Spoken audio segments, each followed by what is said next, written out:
Hi, welcome back to my channel. Well, this amazing journey of me talking about whatever I feel like talking. So, wherever you are, I hope you are staying safe and keeping your mind healthy too. I would like to talk to you about something that has constantly been on the back of my head, which is fast fashion. If you don't know what fast fashion means, basically what we're talking about is the very low cost of manufacturing. The low cost of manufacturing will have several implications overall, not only for the people who are producing it and all the very dirty deals that these companies will make, but also it will have a major influence in our lives. Have you ever thought about when you walk into a store, a fast fashion store, let's say H&M, other stores, COS, have you seen the amount of clothes that are in the stores? Now, I don't want to point fingers and tell you that you are wrong and that you shouldn't do it, but I would like to bring you some information that may raise your eyebrows. Unfortunately, fast fashion is not the great thing that most people think they are. Because obviously, if you are on a budget but you want to keep with the trends, it's an amazing thing to see a beautiful top for €5 or a wonderful dress for $39.99. What we don't think about most of the times is how is it possible that we can have a dress for $39.99 and still some months later or maybe some weeks later that will be 50% off. Sometimes you will walk into these stores and find products that were originally €60 for €5. How is that explainable? Now, that is where the issue begins. This is when you will find some very dark information about fast fashion. I don't know if you guys remember, but in 2013, there was a very unfortunate incident that happened in Bangladesh, which is a country majorly chosen by most of the fast fashion brands because of the fact that they don't have that many laws to regards of these factories manufacturing for them. So in 2013, the Rana Plaza collapsed. More than 1,000 people lost their lives while they were working. And several companies had people manufacturing for them in that location. Since then, every April, there is a convention to talk about the laws and regulations in which all of these factories should operate under and how these contracts and agreements between the companies should be made with the factories. This year, this April, was not like many Aprils from 7 years to now. We are in a crisis, and a lot of companies decided that they cannot pay, or they were making deals that they can only pay 50%. If you want to know more about it, I will link a video under here from Justine Leconte. And after seeing her video, I was heavily inspired. I already had this subject kind of prepared on the back of my head, but I felt like now it's the time to talk about it. When we talk about fast fashion, we also have to talk of all the implications behind it. Remember that dress for $39.99?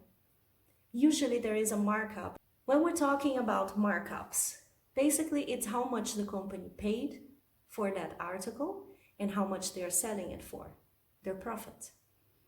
The profit of fast fashion brands is humongous. No wonder they are making and releasing new trends every 2 weeks. But how can you change this? I can tell you firsthand, I have shopped at H&M and Primark and all of these brands. And I sincerely stopped more than 2 years ago, unless by accident I buy something from a brand that I didn't know is part of, for instance, the Inditex group. Then I will try my best to make myself more knowledgeable and more aware of what I am doing. We have responsibility to this, just as much as every government does.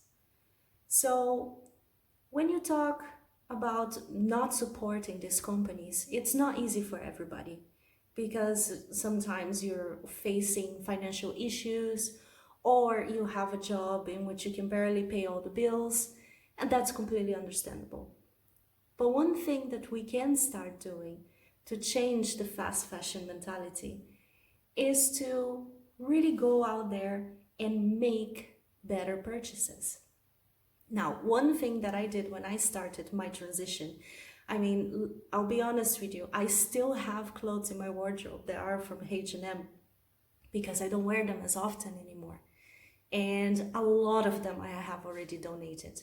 And that's one thing you can do. You can donate the clothes that you don't wear anymore, or you can try and sell them on apps like Vinted or Vestiaire Collective or Depop. There are certainly alternatives for us to do this change gradually. And if you cannot do the change right now, how about we start with one piece at a time? So instead of buying jeans at C&A or H&M and Primark, which is honestly a very good deal, until you wash them, until you wear it for a couple of times, until something happens, basically. So what is the real true benefit of fast fashion besides looking good for that photo, looking like a similar brand that just released a trend new item and you cannot afford? Especially now after this whole crisis, I do sincerely believe we would change our mindset so amazingly. But there are lines and lines in front of Zara stores since they reopened. So did we really? Going back to how to make this transition of fast fashion. The transition is not easy, like I said, but certainly you can do a couple of things that will be able to change your environment and change the way you see not only your clothes, but later on all of your future purchases. One thing that I've started with myself is I start researching, especially for winter. Winter clothes are quite expensive. How do you change the way of buying clothes? One thing that I did is I look for sales. I try my best to look online or in stores, or maybe even going to outlet stores. This is one thing that honestly I have spent I think the last time that I bought a sweater, I spent 66 euros for it, which, to be honest, I have bought sweaters at H&M for 65 euros. It's a company that is very good in regards of the quality of their material. I have the sweater now for 2 years. It's a basic gray sweater that I can match with anything. Keeps me warm. I don't have to do too many layers. When you're buying a sweatshirt or a sweater or a coat or even a jacket for 35 euros, how many layers do you have to do to keep warm in the winter? So this is the one benefit. You end up choosing your clothes more wisely because you're spending more on it. The second thing that is going to come with your change to fast fashion is pay attention to how you wash it. Yes, washing clothes, it's a very delicate thing because when you start changing from companies, you will also notice in the care label that there are several different ways of doing your wash. You can also choose organic cotton. Organic cotton, it's a great alternative. Cotton is one of the industries that wastes more water in the entire world. It's a tricky situation because you can buy either fast fashion or a little bit more pricey clothes, and cotton still would spend the same amount of water. So try going for organic cotton. That is a much better option. When you're taking care of your clothes to the extent of watching the care, of how you're gonna make this piece last for much longer, and you're also selecting which stores to shop, you're basically voting with your feet. You are choosing not to support these companies. Fast fashion companies, and I'm not gonna say that all of them are, but there is a major list of companies that are abusing the rights of workers in different countries, specifically third world. In Bangladesh, there's still fights, there's still so many issues happening in which 80% of the workers are women, and they're not taught to do anything else, so they do depend on that job.